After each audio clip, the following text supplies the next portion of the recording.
free Monday today. So we'll talk to Scott from waitingfornextyear.com about it. We'll do that coming up at 8 o'clock as well.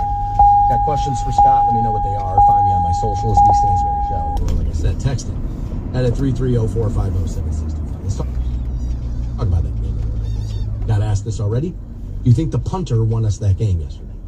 No, I think the defense...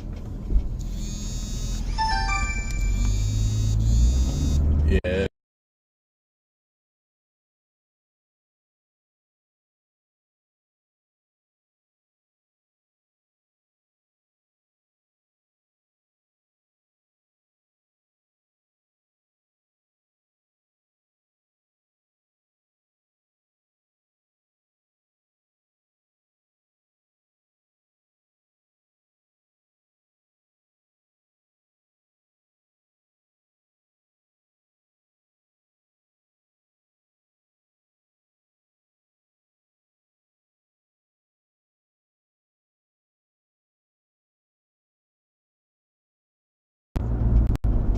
was pretty good outside of like 4 big plays.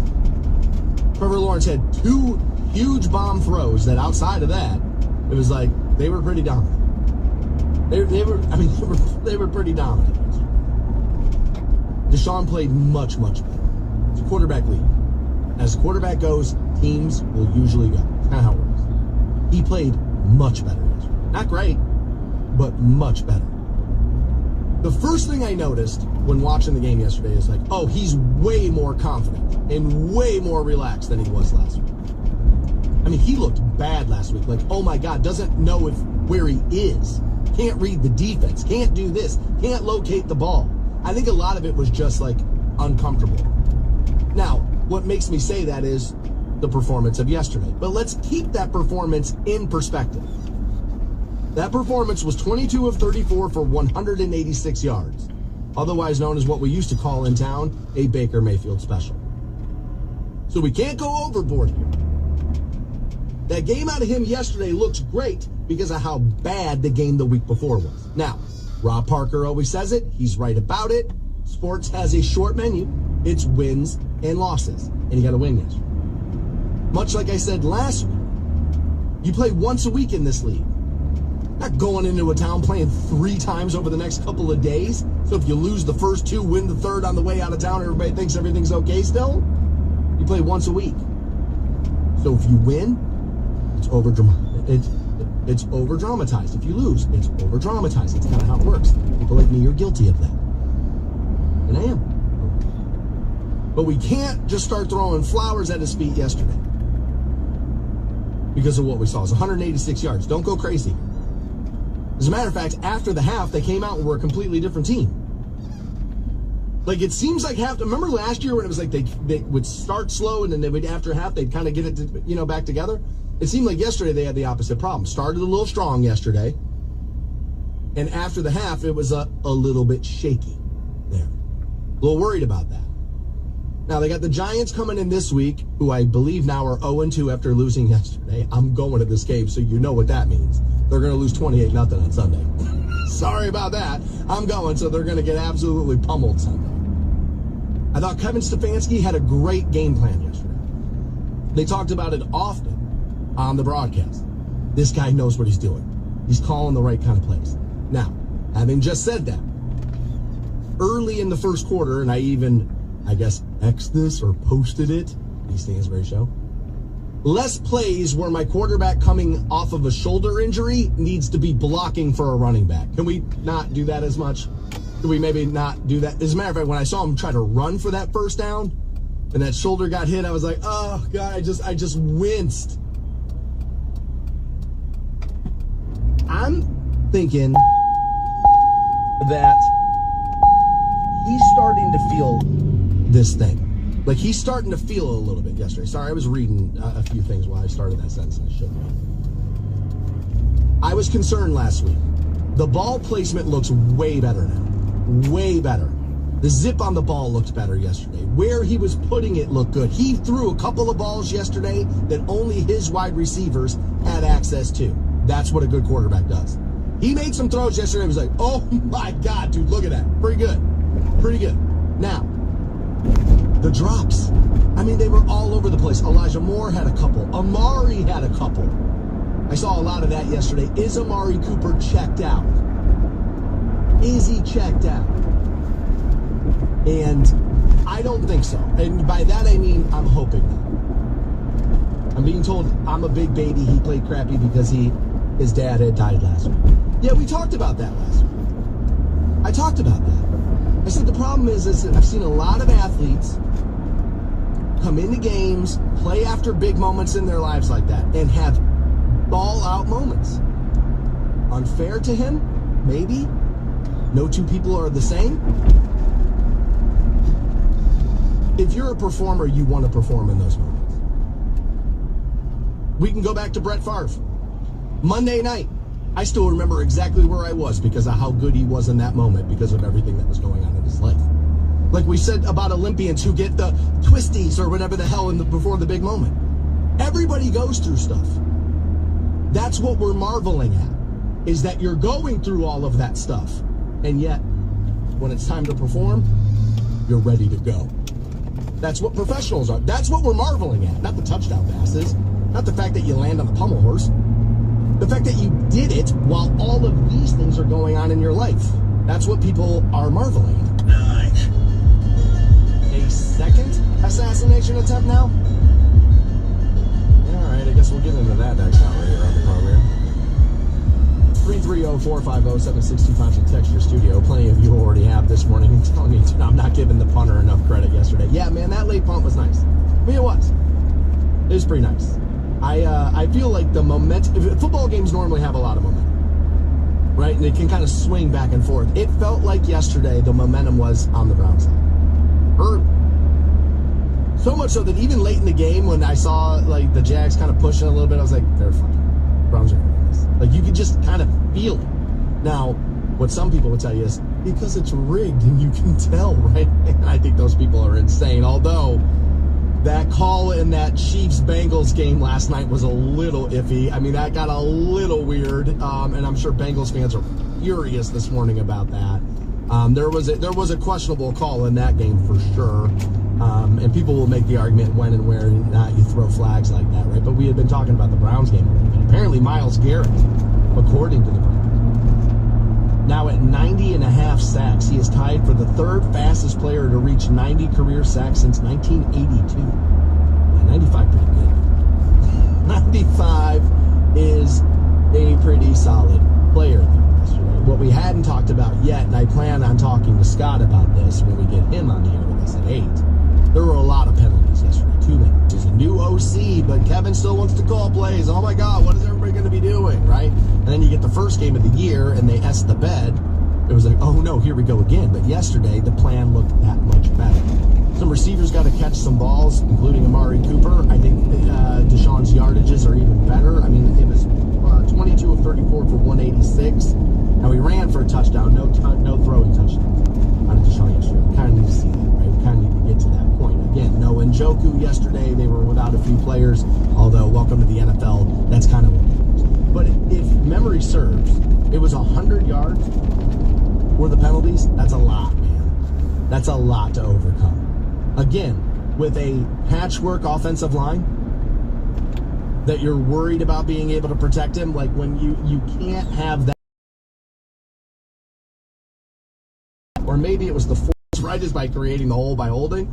Now, holding's one of those penalties that everybody talks about in the NFL, and they would be right about it, that if you look hard enough, somebody's holding on every single play in an NFL game, right?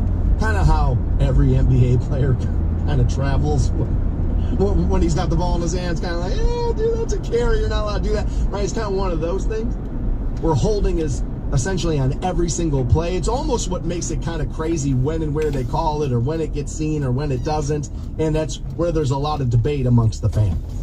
But you're going to have to get that tightened up. It doesn't seem like the Jags, this is going to be their year, right? And Dallas pretty good, although yesterday they didn't look great at all, and I mean not good at all. Lost at home, I think, for the first time in a while. So that's, but the Jags don't look good, right? And now you got the Giants next week. They're not great. You can get away with some of this stuff against teams like that, is what I'm saying. You start getting into the meat of those games, you start playing real opponents there. I mean, Dallas is kind of, but like, you take the point. You're going to have, and you drop the ball against, apparently, Cincinnati. Like, you're not going to be able to do that. The Bengals looked way better yesterday than they did in the first week. And I mean, way better. It was a completely different team. Same with the Browns. Too many penalties yesterday. And that is, some of that, a lot of that, is going to be coaching. And that's on Kev. Right? I mean, we can celebrate everything great about Kevin Stefanski, the play calling, all that yesterday, too. Yes. Throughout the rest of the week, you got to get that figured out. Because you're not going to be good enough to beat teams playing like that. Playing that loose. With that many penalties. You're not going to be able to do that. Again, your offensive line is a little patchwork right now. So when they get you positive momentum, you got to let those guys have that positive momentum. I'm a little concerned about how they looked after the half. It's tough to go back to a win and go, all right, here's where everything went wrong. It's like, they won! Come on! We did this last week, talked about how terrible they are. Come on! They won! You know? But when you come out after the half and you look like a completely different team, like this is it, and I really do doubt this is it. To me, it looked like that we got their number, we've got this one. It's right. It kind of felt like that a little bit. I hope that's not true because I don't think they're good. You know, I'm being asked, ask Scott what he thinks about Baker and the Bucs so far. Well, the game yesterday, I mean, last week meant nothing. I mean, it literally meant nothing for Baker. Yesterday, a little bit more impressive. Now, again, his stats yesterday, not as good as they were last week, but they won the game. That's the important part. And they beat a team that preseason people thought was going to the NFC Championship game in the Detroit Lions. They still can. Maybe they will. But we got a lot to talk about with the Cleveland Browns. I'm not sure how much time I have for Baker Mayfield with Scott. It's over. We got divorced. He's living with his mom now. You'll see him a couple of times a year. Like, that's kind of, I mean, that's just, I mean, it's where we are. And we were always headed there with Baker Mayfield. Always. Whether he could play or not, we were always headed here. I said it when Stefanski got here, the opening press conferences, when they were standing next to one another, I said, oh my God, dude, this is Borowski. And people kept telling me, media members make things up, you're a hot take artist, you're looking for controversy where there isn't any, and sure enough, no, there was controversy all over the damn place. Let's remember, too, Baker Mayfield didn't just go from living in Westlake to living in Tampa. There were a few stops along the way.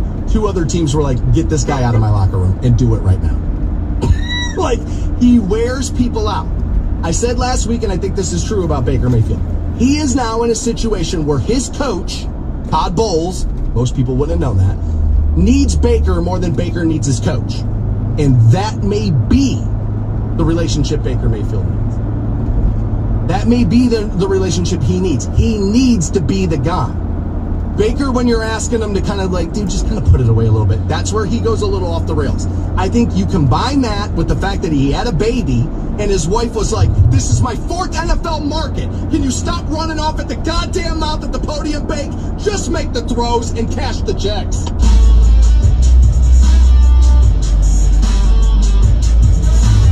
We'll talk to Scott from waitingfornextyear.com about the big win yesterday. Guards got a win yesterday, too. Bad for Northeast Ohio sports. Half of people recently surveyed said that they're going through a medical condition. This specific medical condition. And I would have my hands raised here. If you're under the impression that hearing loss is only affecting the elderly, the Golden Girls, dead wrong. Apparently, what did you say is a phrase that is repeated by most of us each and every day. Audio and Hearing commissioned a study. And they were looking to shine a little bit of a light on the impacts of hearing difficulties in everyday life. Now, Small survey of about 2,000 people. But what they found is you and I tend to ask people to repeat themselves on average of 3 times daily. Now, what a lot of people are going to say is, that's not about the fact that I can't hear. These people are mumbling. Right? That's what my mother would have said. She's still alive. That's what my mother will say. We've been talking to my mom about getting Miracle Ear since like the mid-'80s. Like, the woman cannot hear a single thing. She'll tell you we mumble. You hear my voice. Mumble, like I'm as loud as you can get. David, even louder than I am. She can't hear either one of us. It's her ears. Now, she's almost 80 now, welcome to it. But I mean, she's had hearing issues her entire life. About 3 times daily, you're saying. 91 times a month, I guess that shakes out. They only ask twice before giving up and pretending to have heard something. They say that is a problem because communication is breaking down. Yeah, if we're in a semi-loud environment and you're talking to me, I have nodded along with you a million times, have never heard a word you said. Not even close. I have destroyed these ears. First, growing up, listening to music in my house, it was like, that's the devil stuff, right? So, like, there was a lot of listening to it in the headphones at night. You know, there was a lot of that. I still, because that's how I trained myself to listen to music growing up, when I go home, that's how I listen to music most. If I'm putting on a record, like the vinyl or whatever, yeah, lay on the couch, burn some incense, lay there, you know, listen to the wall or whatever. But, like, if I'm cleaning the house on Saturday morning, like I just did this last weekend, headphones in, clean the house. And then I wear them all day for work, obviously, right? I've torched my ears. They're done. I mean, they're over. A significant 35% of respondents, though, reported feeling left out of conversations due to hearing issues. Down in Texas, a man says, my girlfriend was trying to tell me there was a loose horse on the run. I didn't hear her, and it ran right by me and knocked me over. Almost a fifth, 17% of people, admitted to avoiding social situations because of hearing difficulties. I won't avoid a social situation. I'll avoid somebody who hasn't picked up the social cues of, is this really the best time for us to be having a long-form conversation? I mean, they're getting ready to play Enter Sandman. Shut up. Right? So, like, yeah, I mean, I won't avoid a situation. I'll think about the fact that on my way there, I'm going to have to nod along and pretend I heard things. I will do that. I won't avoid it. Not for that reason. I mean, I avoid social get-togethers as often as I possibly can. But, like, that's not part of it. Now, they say whether you're going through hearing loss or not, rather, nobody wants to ask somebody else to repeat them. I don't know. I don't have any problem asking you to repeat yourself. I'm sorry, I didn't hear that. I'm sorry, I only heard some of that. I'm sorry, what were you saying? Like, I don't have a problem. I don't have a problem with that at all. 16% have been medically diagnosed with a hearing issue.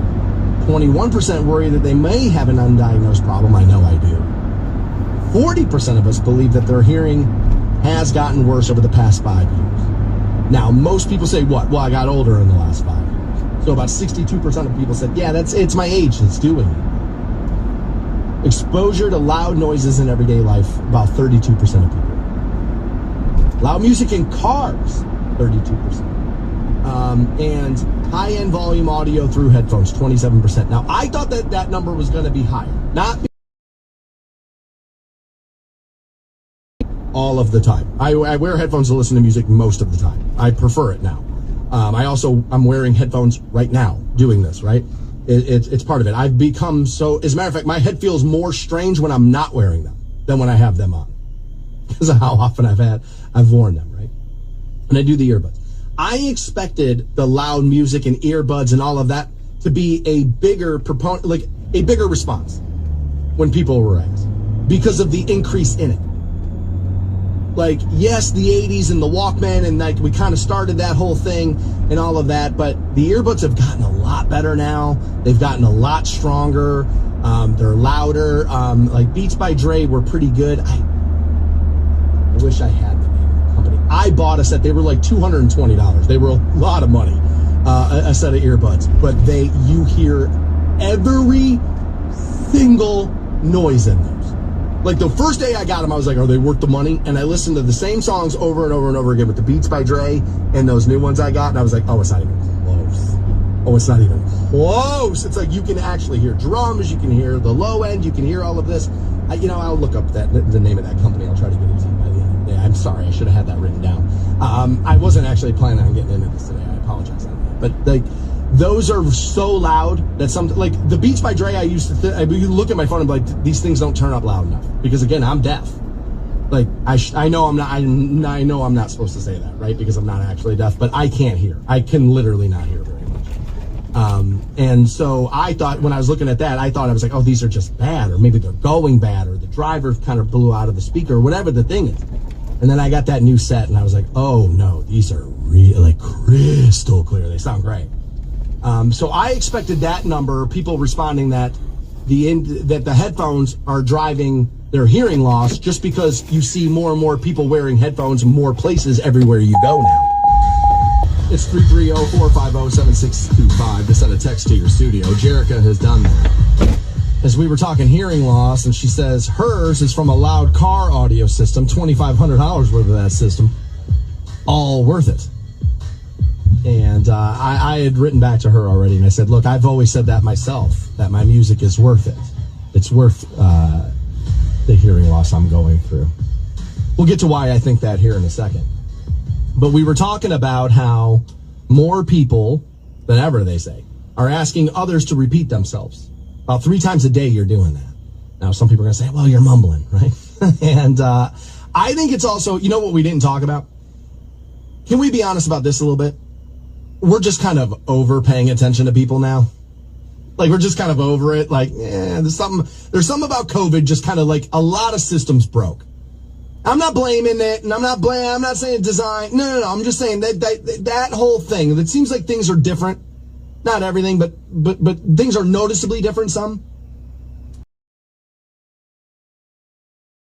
Your phone screen while somebody's talking to you, it's like you would have heard them if you were paying attention to them, right? There may be part of that inside of this conversation. We were talking about earbuds, though, because again, people did say, yeah, I'm listening to more music in the earbuds. Now, it wasn't at the top of the list. It was the 4th thing on the list. I would have thought it was going to be more, because I see more people wearing headphones now than maybe ever, right?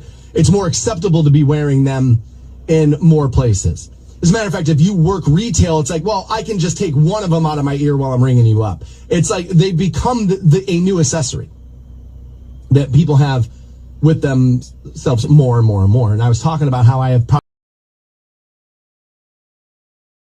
looked it up. I looked up the company I bought them from. The set I have now, I love. The company is called Status Pro. And the set I have are the Between Pros 2. It's the second iteration of those. They're amazing. It was an impulse purchase, and a little Instagram reel, and I was like, all right, screw it. And they were expensive. They were not cheap. They were expensive. But when I compared them when I got them to every other earbud I had, it wasn't even close. I'm now able to hear everything in those. As a guy who endorses products, let me tell you, I can't say enough nice things about Status Audio. Those earbuds have been great. Dwayne telling me, Sennheiser is what he'll use. Yeah.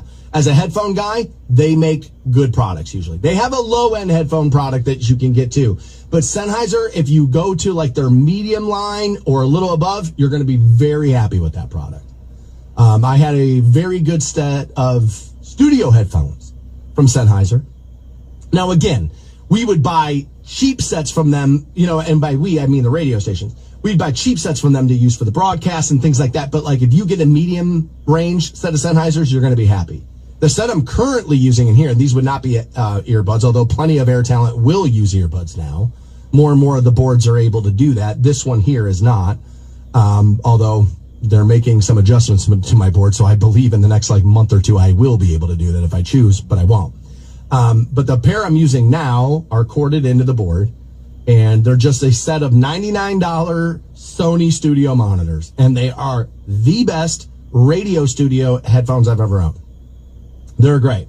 But Status Audio is who made those earbuds. They're great. Tim says, yeah, man, between being a mechanic and loving hip-hop with bass as a teen, I'm almost 40 and I struggle with hearing, and my wife with sensitive hearing always tells me I suck at whispering. He said, well, no, duh. I cannot hear myself. And we talked about this a little bit with me last week. I said, yeah, man, I always think I'm being covert, and I never am. My voice carries, I'm loud, and I am deaf. So I always think I'm like kind of whispering to you, but I'm not. I have to go out of my way to bring my voice back down. Like, this is an effort for me. Like, I'm paying attention to my voice and can bring it down here. But if I just talk, I'm talking like that. Like, if I'm just speaking to you, I'm going to talk like that. It's much louder, right? And it will carry a little bit. I have one of those voices. But yeah, I cannot, if you're soft spoken, you know, some women can be a little mousy with their speech. Like, I'm never going to hear a word. Never hear a word they're saying. Jeff is a buddy of mine, and apparently has been going through some hearing issues himself. He said, I'm a couple of months shy of turning 50, and I've had my hearing aid stands right now for 2 weeks. It's been life-changing, he says. I can hear, he said, but now with these, I can really hear. I asked him, I said, okay, are they uncomfortable? He said, well, about the first 2-3 days, they were noticeable. I wouldn't call it uncomfortable. They tickled a little bit. He said, I had them in for 14 hours yesterday. Seems like a long day, right? Apparently, they'll use a little AI to adapt and adjust. And having a conversation now in a loud place still requires some fine-tuning. But again, he hasn't had them all that long. He said, but I did go out to dinner Friday. He said, I dialed up the volume on the app. Apparently, there's an app for these hearing aids that Jeff has. He's like, I turned up the volume in the left ear. It allowed me to listen to my wife talking without as much background noise. I asked if they were covered by his insurance. They were covered by his, but I'm sure that will not be by everybody. And he said, look, I looked it up.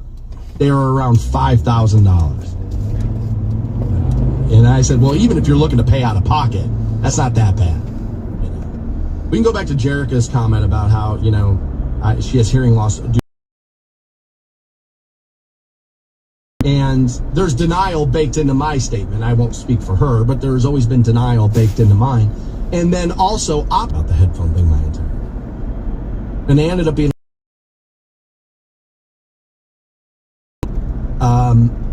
but I always just assumed that by the time it became in science would have figured this problem out, that we would be able to bring hearing back to people. Now, I was being dumb in that assessment, right? Because what I was doing was assuming that people were going to care about ears as much as they did about their erections. A little later this morning, we'll be talking about just how prepared are you and I for an emergency. Are we prepared enough? Maybe not. All right.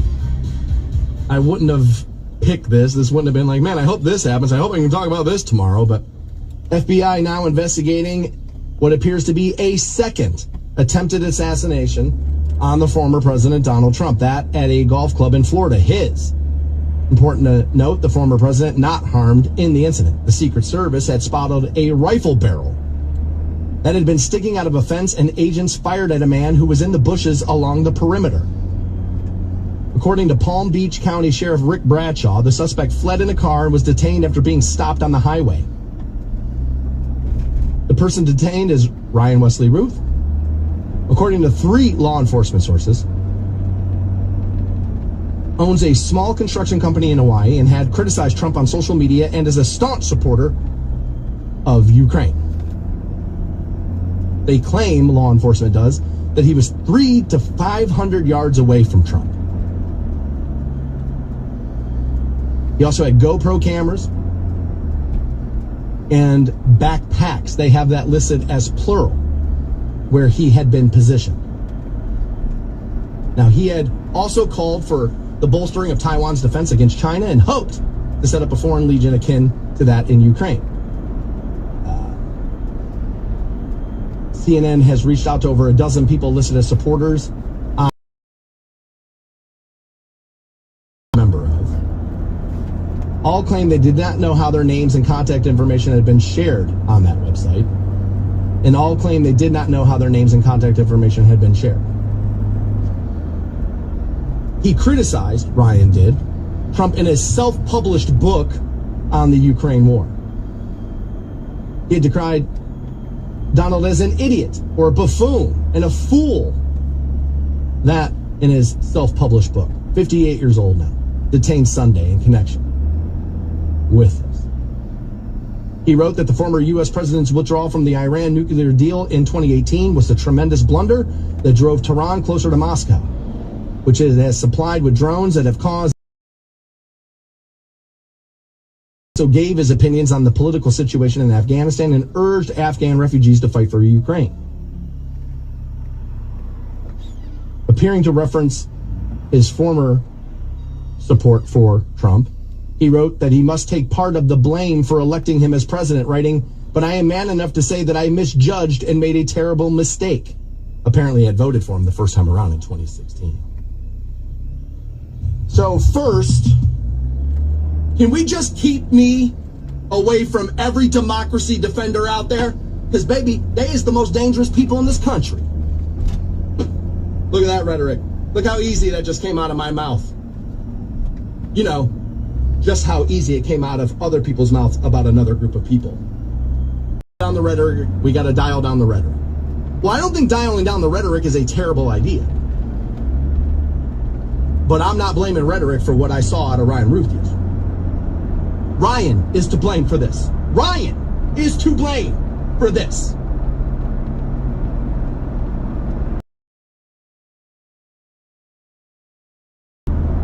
This is the music argument.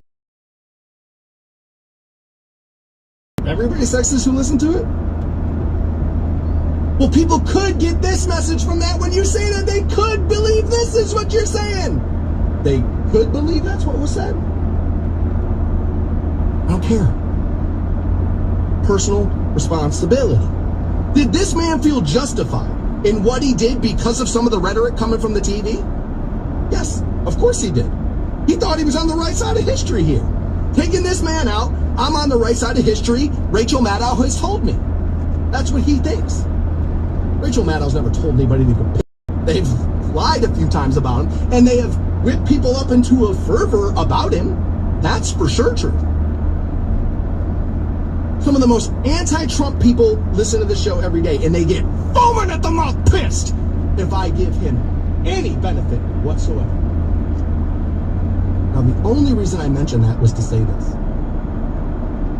0 of those people are going to take a gun, hide in a bush, and try to shoot the former president. They hate him. They don't think he should run the country. They think he's dangerous. They actually think he could be hit. They're not going to go out there and try to shoot him. They're not. Yet they heard all that rhetoric from the vice president. They heard all that rhetoric from CNN. They heard all that rhetoric from MSNBC. It's not just the rhetoric. When today, no. Turns around, walks down the block, and picks up heroin from somebody else. It's a personal accountability issue. And so is this. A fat American ass was planted on a couch all day watching on the former president. That this barrel and pulling from seats, and agents fired at the man. He had been in bushes. He fled in a car, detained after being stopped on the highway. Surprised he was not. That problem is NFL Sunday Ticket gives you that possibility.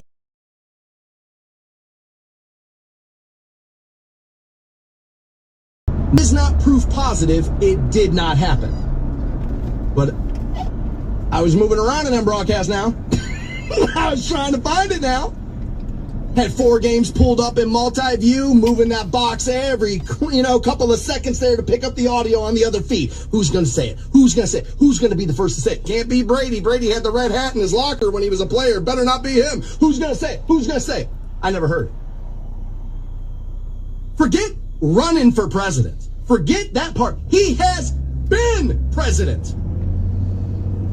And it's like, it's going to help him, so whatever you do, don't talk about it. Social media is going to be really loud about it anyway. Everybody's going to find out. Let's not necessarily hammer it. It feels a little crazy.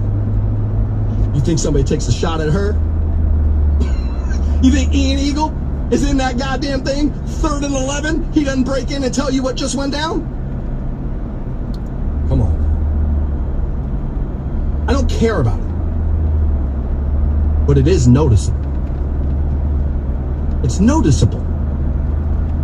There was an attempt on somebody's life. Nah. Break in? Mention it? Thoughts and prayers even? Nah. Here's the right ribbon? Nah. Screw it. Who cares? Let that die on the vine. It might help them, so screw it. Right?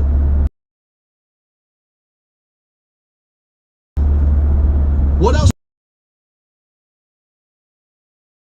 They were on their couches 9 hours yesterday like I was watching games. Now again, because I didn't hear every single second of every piece of game, every game there was, doesn't mean it did not happen. But I'll also remind you of this. You think an attempt on a former president's life is something they're going to mention in the broadcast once? I heard, it's Trevor Bank Stadium, Trevor Bank, Trevor Bank, Trevor Bank, Trevor Bank, Trevor Bank, Trevor Bank, Trevor Bank, Trevor Bank. I counted 91 times before the ball was kicked off. I counted because I knew it was going to be obnoxious. 91! Where was this? Keep politics out of sports? All right, cool, but they don't. So they don't. And again, forget running for president. He has already been president. This way more fair, and every other thing way more fair, even though I don't like her and don't want to see her be president. I don't want to see you shoot her. I just think I'm going to hate the way my wallet looks if she's president. And I honestly think I'm going to hate a lot of them. I had to talk about it. Every quarterback would have been asked about it if she had been shot at.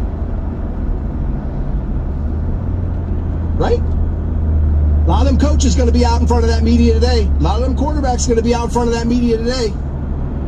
We going to ask them about it? I bet we don't. Every Monday at 8, we talk to my buddy, the co-founder of waitingfornextyear.com. Every Monday, buddy.